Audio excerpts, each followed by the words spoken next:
আমরা আপনাদের শত্রু না, কিন্তু মানুষের অধিকার ক্ষুণ্ণ হলে এবং আপনাদের যদি কোনো দুর্বলতা প্রকাশ পায় রাজনৈতিক দল হিসেবে এটা আমাদের কর্তব্য, এটা আমরা বলবো।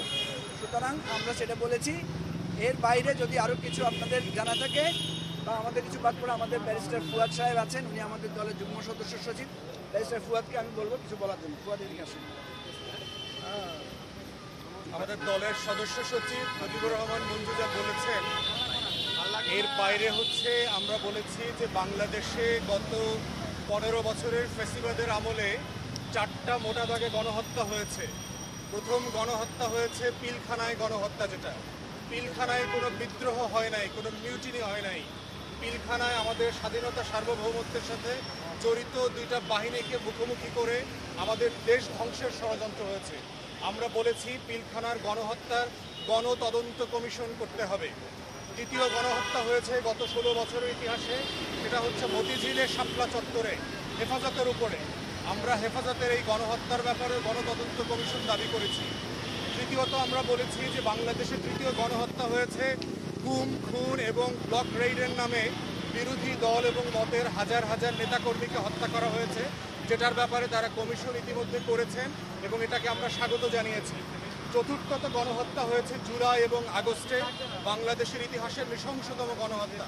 1600-র মতো তরুণ যুবকের লাশ ঝরেছে এবং এই সংখ্যাটা এখনো বেড়ে চলেছে।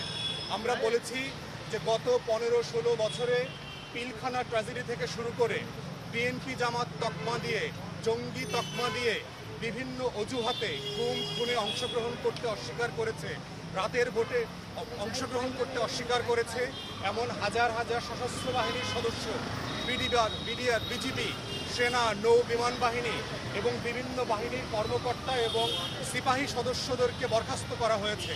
আমরা দাবি করেছি যে একটা বিচারপতি লেড বেসামরিক গণতদন্ত কমিশন করবার জন্য। আমরা শুনতে পাচ্ছি যে এইটা রিভিউ করার জন্য সশস্ত্র বাহিনী উদ্যোগ নিয়েছে, যেটা আমরা প্রতিবাদ করেছি যে এই ধরনের গণতদন্ত কমিশন জাস্টিস লেড বেসামরিক ব্যবস্থাপনায় হতে হবে।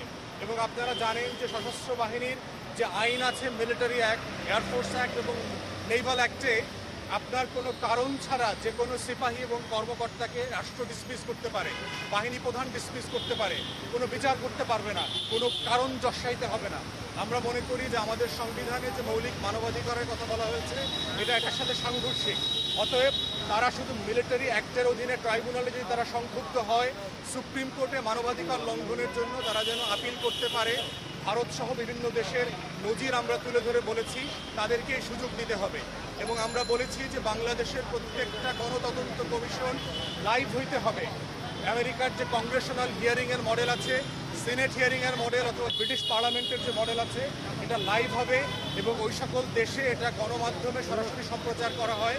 আমাদের প্রত্যেকটা গণতদন্ত কমিশন বিটিভি সংসদের মাধ্যমে লাইভ সম্প্রচার করতে হবে। দেশের রাজনৈতিক দল, সুশীল সমাজের সদস্যরা যারা আছেন, ছাত্ররা যারা আছেন, তরুণরা যারা আছেন, যারা সংক্ষুব্ধ তারা সেখানে সাক্ষ্য দিতে পারবেন রেজিস্ট্রেশনের মাধ্যমে। এই প্রসেস স্বচ্ছতার সাথে, জবাবদিহিতার সাথে মেনে যেন এই কমিশনের কাজগুলো শুরু করা হয়, এই ব্যাপারে আমরা আহ্বান জানিয়েছি এবং মাননীয় প্রধান উপদেষ্টা এই প্রস্তাবের সাথে একমত হয়েছেন এবং ওনারা যত শীঘ্রই সম্ভব এই গণতদন্ত কমিশনগুলো করবেন বলে আমাদেরকে আশ্বস্ত করেছেন এবং আমাদের কাছে জানতে চেয়েছেন এটার ফরম্যাট কীভাবে হবে।